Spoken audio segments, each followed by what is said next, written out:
Tiene la palabra el diputado Juan Manuel López. Gracias, presidente.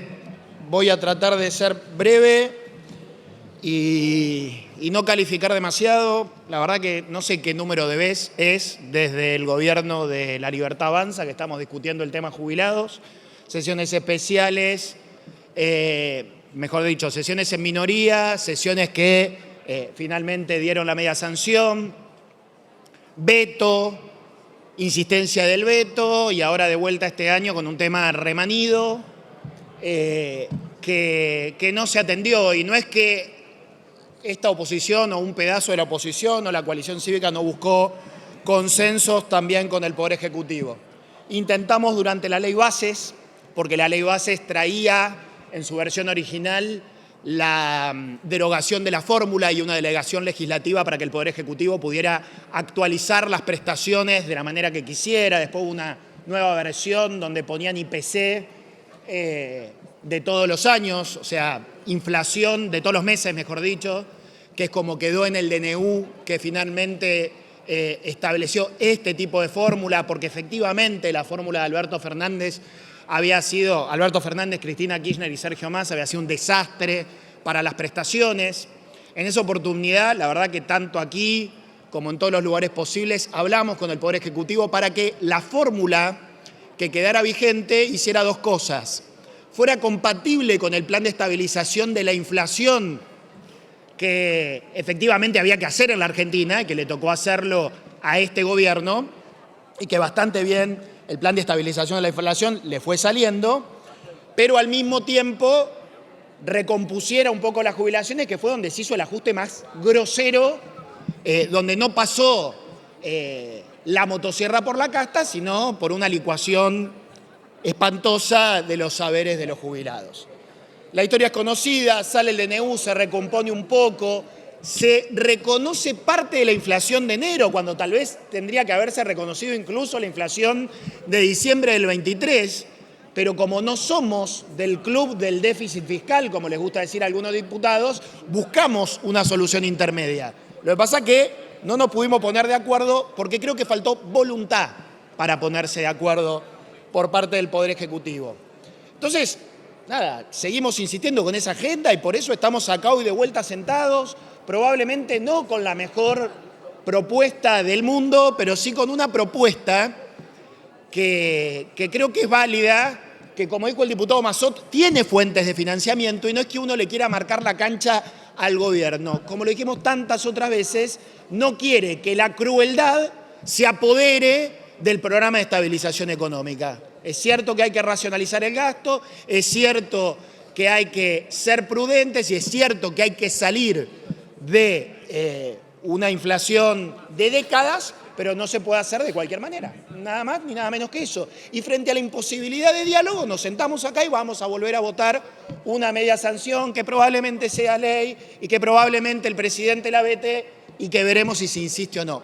Algo más, el año pasado, esto la sociedad yo creo que ni lo termina de ver, y por ahí los economistas o los formadores de opinión de ustedes tampoco, les dijimos poniendo la cara, o sea, en los diarios, en este recinto, en una cantidad de lugares públicos, que hagan una promulgación parcial de la ley que habíamos sacado. O sea, estábamos dispuestos a ceder y a convalidar una fórmula por ley, hoy hay una fórmula por DNU, si ustedes hacían una promulgación parcial, algo que hace muchos años que no se hace, pero que era una práctica en este diálogo institucional entre Poder Ejecutivo y Congreso. Estábamos dispuestos a eso, a convalidar esa promulgación parcial.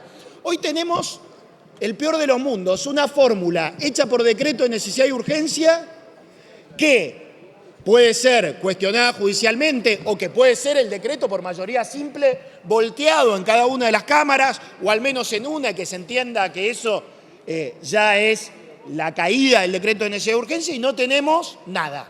Nada de nada. Y ahora vamos a ir al mismo lugar, por un capricho y un posicionamiento. Es un posicionamiento del presidente y un capricho del presidente y de su equipo económico. La verdad que no hay mucho más para decir sobre esto. Nosotros no vamos a ceder la agenda, ustedes tampoco la van a ceder, será a todo o nada cada vez. trataremos de ser prudentes, razonables, dar la fuente de financiamiento y ustedes, no sé, se rodearán de 87 héroes todas las veces que puedan, en tanto y en cuanto esos 87 héroes a los que invitan a comer por 20.000 pesos que se pagan de su bolsillo, aguanten a la opinión pública. Pero esa no es la salida de la Argentina. La Argentina necesita reformas estructurales varias. Todo el mundo te dice la laboral, todo el mundo te dice la tributaria, todo el mundo te dice la previsional y no podemos ni siquiera tener una fórmula por ley. La verdad que es un fracaso total y absoluto de todos. Yo me hubiese llevado con las dos manos una fórmula por ley. Ustedes se perdieron una oportunidad y se van a perder otra. La reforma previsional probablemente es una de las reformas más difíciles. De hecho, cuando el señor de los ceros insinuó que iba a haber una reforma previsional, ustedes lo echaron. ¿Por qué? Porque nadie quiere anunciar una reforma previsional porque implica probablemente derogar regímenes especiales, probablemente ver la edad jubilatoria, en fin, probablemente calcular los futuros saberes. Seguramente la reforma estructural más difícil que tiene un país. Lo vimos en todas partes del mundo.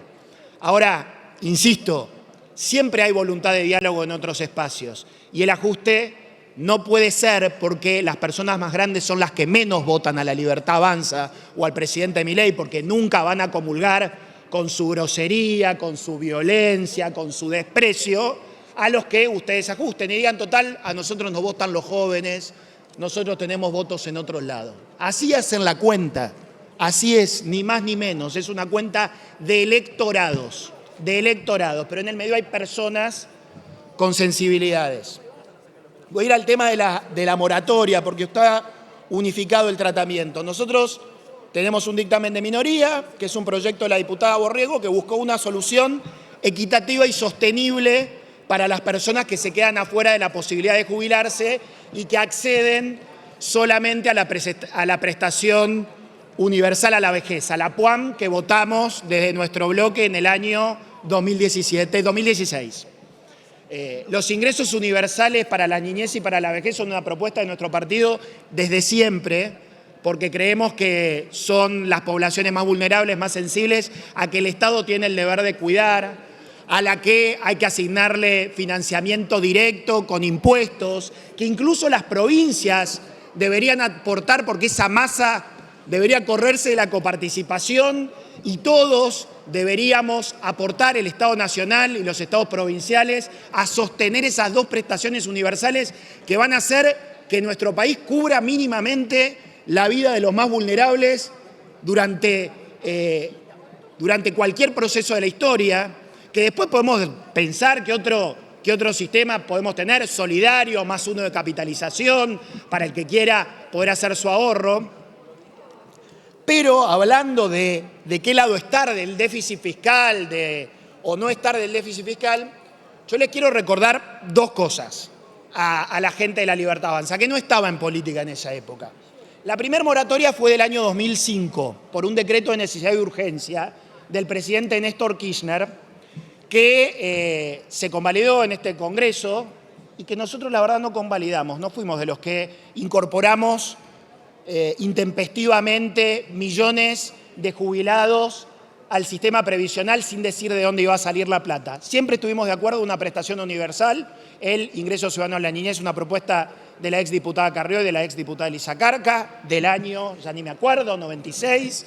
Lo mismo la pensión universal a la vejez. Creemos en las políticas universales, pero no creemos en la demagogia y en la poca seriedad. Y en el año 2014 se prorrogó esa moratoria. Ya que no saben cuántos votos tuvo, 204 votos positivos. Nosotros tampoco la votamos, presidente. No la votamos porque nunca fuimos irresponsables, o al menos intentamos siempre ser lo más consistentes y lo más serios posible dentro de los márgenes que nos da la política. Pero yo les quiero recordar con mucho respeto, la exdiputada Patricia Bullrich sí la votó.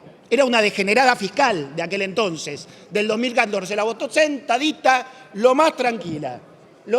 O sea, la ministra de ustedes Es parte del problema de estos, no sé cuánto, 2 millones de jubilados de más que hay sin aportes y que todo el mundo se queja, que el Círculo Rojo especialmente, y que le echan la culpa solo al kirchnerismo. No, la votaron amplísima mayoría.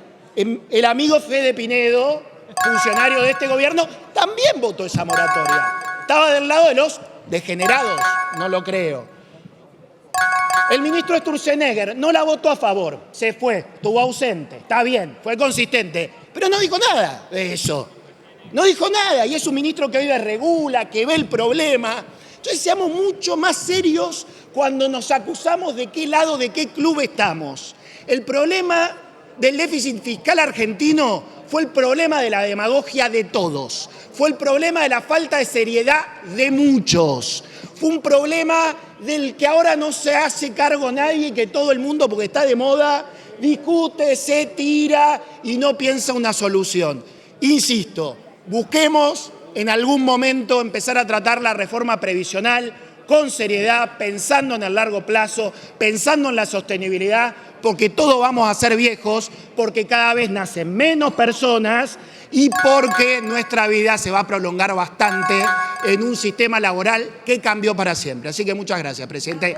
Seguiremos dando el intento. Gracias, diputado López.